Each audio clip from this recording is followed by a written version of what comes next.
Muy buenos días, hermanos en Cristo y María. Una mañana más aquí para compartir la palabra dulce de Dios. Hoy es viernes 13 de enero de 2023, viernes de grandes bendiciones, comienzo del fin de semana para ir a adorar a Cristo en espíritu y en verdad, celebrando dignamente la Eucaristía dominical. Recemos para que el amor de Dios se manifieste poderoso. Les habla el Padre Tomás Galarza Figueroa y este es su canal de gracia y bendición. Vamos a pedir perdón del Dios bueno por todos nuestros pecados.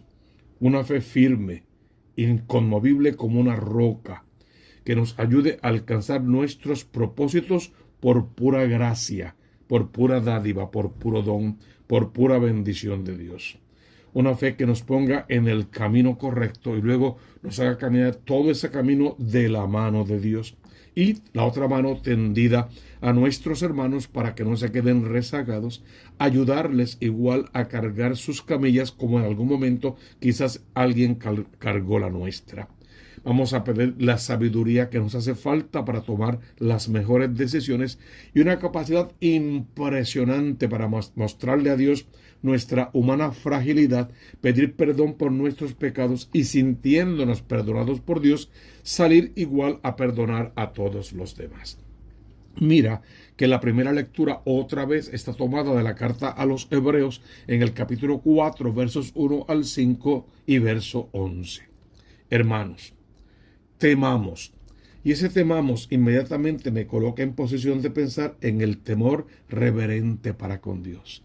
Tengamos respeto por las cosas sagradas. Pongamos cada cosa en su lugar. Dejemos que Dios sea el Dios de nuestra vida. Temamos a Dios reverentemente para que Él venga entonces a cumplir todas las promesas que nos hizo.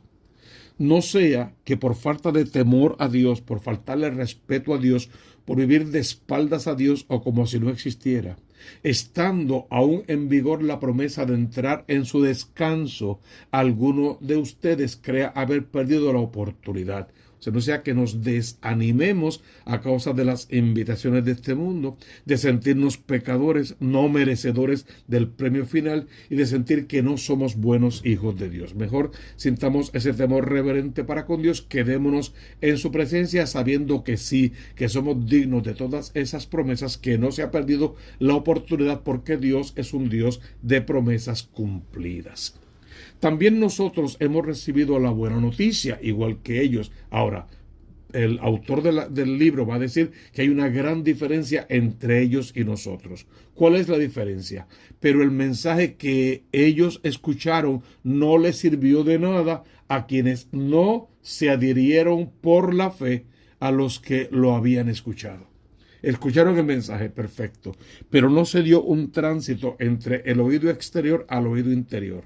No llegó al corazón, no hizo mella, no hizo vida en el interior de esa gente. Lo escucharon, tal vez se emocionaron un momento, lo siguieron, participaron, les parecía que estaba en un perfecto espectáculo, terminó el espectáculo, se cerró la puerta y como no había una fe de base, todo murió igual.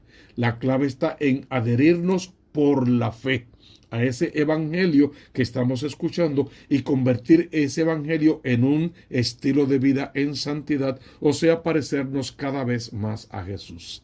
Así pues, los creyentes entremos en el descanso de acuerdo con lo dicho. He jurado en mi cólera que no entrarán en mi descanso. Hace referencia a aquel descanso del séptimo día, claro que sí. Hace referencia a la oración de contemplación cuando estamos ante el Santísimo Sacramento o ante la naturaleza misma, contemplando la obra creadora, la obra redentora, la obra salvadora y el misterio de la Santísima Trinidad. Ese descanso también es posible y hace referencia al descanso que nos debemos a nosotros mismos, dado que sabemos que estamos trabajando por el reino de los cielos, pero trabajamos sabiendo que todo depende de nosotros, mientras oramos creyendo en fe que todo depende de Dios, que Dios está con nosotros de nuestra parte y siempre nos va va a asistir. De ese descanso es del que está hablando en todo el sentido de la palabra.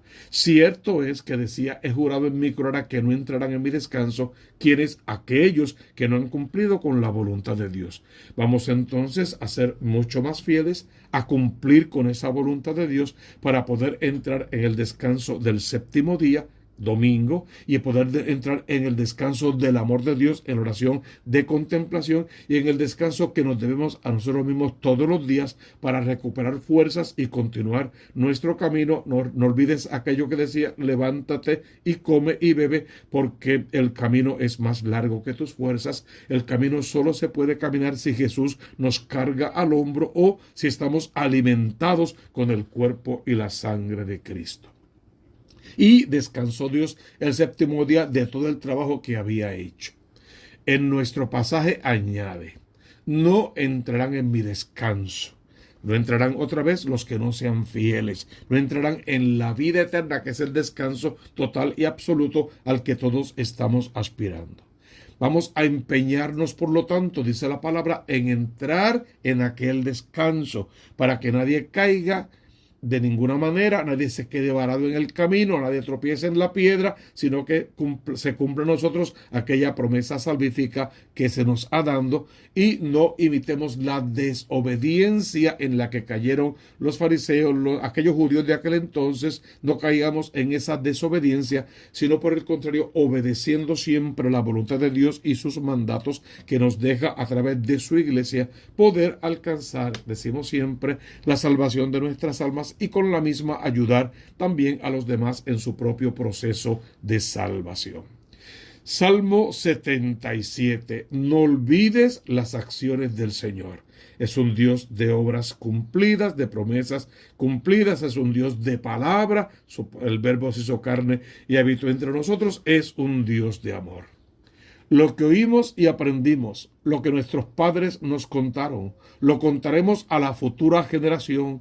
Las alabanzas del Señor, su poder, que surjan y lo cuenten sus hijos, para que pongan en Dios su confianza y no olviden las acciones de Dios, sino que guarden siempre sus mandatos, para que no imiten a sus padres, generación rebelde y pertinaz, generación de corazón inconstante, de espíritu infiel a Dios. El Salmo describe perfectamente lo que ya la primera lectura nos ha ido diciendo.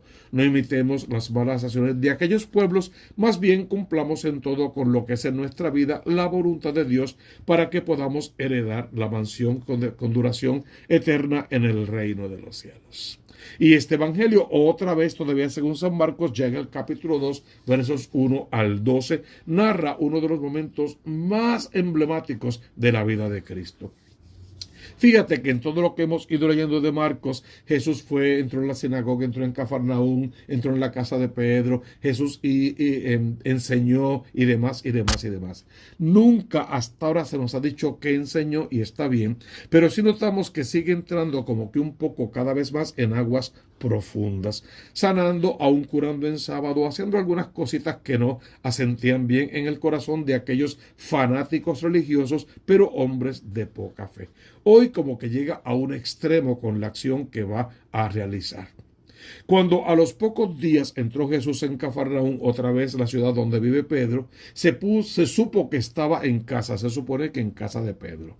Acudieron tantos que no había sitio ni en la puerta. Eso se debe a la fama que iba cobrando, fama que él no quería. Él quería guardar el secreto mesiánico, no se pudo, todos hablaron y la gente se fue enterando y venían en pos de él. Claro, en algún momento de la travesía, más adelante, Jesús mismo va a preguntar, ¿ustedes por qué me siguen? Porque les curo los enfermos, les doy de comer, les defiendo con las autoridades, les hablo bonito. Si es por eso que me siguen, esa no es la razón, y lo va a dejar luego muy claro. Acudieron tantos que no quedaba sitio ni en la puerta, y les proponía entonces la palabra. Otra vez no dice de lo que hablaba. Y vinieron trayéndole un paralítico llevado entre cuatro, y como no podían presentárselo por el gentío, levantaron la techadumbre encima de donde él estaba, abrieron un boquete y descolgaron la camilla donde yacía el paralítico. No era sábado, porque en sábado no se puede cargar nada, y menos una camilla con un paralítico. En sábado no se puede destruir un techo de ninguna manera, ni descolgar a nadie a ningún lugar. Definitivamente no parece que fuese en sábado. Lo importante aquí es la acción de los que llevan al paralítico. Seguramente lo aman, definitivamente que sí, experimentaron compasión y misericordia, fueron solidarios. Todo lo que el Evangelio va a pedirnos, estos cuatro caballeros que llevan la camilla lo tenían impreso en su corazón, y el otro en fe se dejó conducir, se dejó llevar. Vamos a ver inmediatamente la reacción de la comunidad, porque es interesante que estaba lleno completamente, ni siquiera en la puerta, y nadie les abrió paso. Viendo su esfuerzo, su trabajo, lo que estaban haciendo, viendo al paralítico postrado, nadie parece haberles abierto paso. Nos puede pasar como comunidad, que estemos tan pendientes de nuestro propio problema, nuestra propia situación, nuestra propia apariencia, inclusive quedar bien nosotros, que no abramos espacio para el que necesita, que no practiquemos compasión y misericordia, y que no dejemos ver a otros el rostro de Dios, y seamos tapón en la puerta de la salvación, la puerta que es estrecha, y si tú y yo nos colocamos como tapón, nadie podrá entrar. Lo triste es que al no dejar entrar a nadie, difícilmente nosotros podremos entrar. Viendo Jesús la fe que tenían significa los cuatro que lo llevaban, más seguramente el que estaba en la camilla. Viendo Jesús la fe que tenían, le dice al paralítico, no habla con los cuatro, como si con estos fuese a arreglar cuentas después. No habla con ellos. Su premio está allí, definitivamente los va a bendecir, estoy seguro, pero no habla con ellos. Va directo a lo que quiere. Dice al paralítico, hijo, tus pecados te son perdonados. Esto es entrar en aguas profundas, porque solo Dios puede perdonar pecados. Si este hombre común y corriente que viene de Nazaret, hijo del carpintero y de María de Nazaret, dice que puede perdonar pecados, o este tipo es Dios, o este tipo está loco, o está blasfemando. Y de ninguna manera creyeron que era Dios, más bien quisieron pensar o que estaba loco o que era un blasfemo. Por eso el pensamiento de los escribas. Unos escribas que estaban allí sentados pensando para sus adentros. No dijeron nada, fueron un poco discretos, diplomáticos, diría yo, pero en sus adentros hicieron toda la procesión. ¿Por qué este habla así? Blasfema. Y ya hicieron su juicio personal con Jesús, no como el Dios Emanuel verdadero que esperamos, eso lo descartaron, sino como un loco que blasfema. ¿Quién puede perdonar pecados sino solamente Dios? En eso tenían razón. Solo Dios puede perdonar pecados. Hasta ahí estaban correctos, era justo. Qué bueno que defienden lo que creen, maravilloso. ¿Dónde está el problema? Que no se abrieron a la fe, que no se dejaron tocar por el amor, que como no experimentaron el perdón de Dios en su corazón, no lo pudieron dar a otros. Como no conocían ellos mismos de misericordia, estaban demasiado llenos de ellos mismos, muy soberbios, no pudieron ver con los ojos del alma, no pudieron ver al Mesías que lo tenían frente, no pudieron ver a Dios en acción perdonando pecados, no pudieron porque la llenura de ellos mismos era más grande que lo que podía haber de amor de Dios en sus corazones. Blasfema fue la sentencia que le dieron. Jesús se dio cuenta enseguida de lo que pensaban y les dijo, ¿por qué piensan eso? ¿Qué es más fácil? Decirle al paralítico, tus pecados te son perdonados, cosa que lo digo y no se puede ver. O decirle, levántate, coge la camilla y echa a andar, cosa que si la dijera, él tendría que levantarse, tomar la camilla y echar a andar. Ahora, este hombre está atado por el pecado. La razón, según ellos mismos, por la que no puede tomar la camilla y echar a andar es porque está atado por el pecado. Antes de que yo le diga que tome su camilla y eche a andar, tendría que desatarlo. Y no hay manera de desatarlo si no fuera perdonándole los pecados. Pues para que vean que yo sí le perdoné los pecados, digo al paralítico, levántate, coge la camilla y echa a andar. Hermano, y ni siquiera así ellos pudieron ver al Dios que habitaba en Jesús. Su ego, su yo estaba tan alto que era imposible ver la obra de Dios que se desarrollaba ante sus propios ojos. Pues para que veas que el Hijo del Hombre tiene autoridad en la tierra para perdonar pecados, dice al paralítico, te digo, levántate, coge tu camilla y vete a andar. ¿Qué pasó? Enseguida se levantó, cogió inmediatamente la camilla y salió a la vista de todos, y ni así creyeron. No hay peor ciego que el que no pueda ver. Todos quedaron atónitos, daban gloria a Dios diciendo, nunca hemos visto una cosa igual, pero otra mitad, o por lo menos una porción, solamente buscaba, y lo sabemos por otros textos, la forma para acabar con él, la forma de matarlo. Entonces hoy tú tienes que decidir ante la obra de la creación, ante el descanso de Dios, ante el amor que Dios te ofrece, ¿qué vas a hacer con tanto amor?